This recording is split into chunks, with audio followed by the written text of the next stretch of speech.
So I saw your question about finding the p-value here. First thing I noticed from your picture is it's a two-tailed test. I can see that by the alternative hypothesis.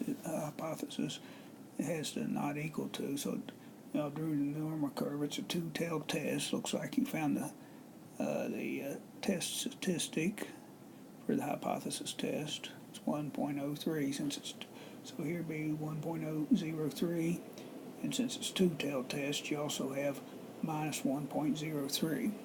Now the p-value is just the sum of these two areas here, and so I just looked up in the table for the area to the left of negative 1.03.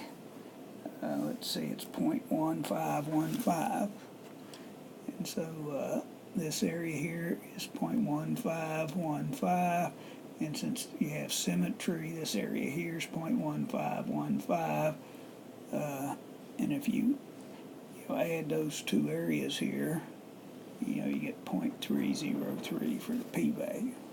Hope that helps.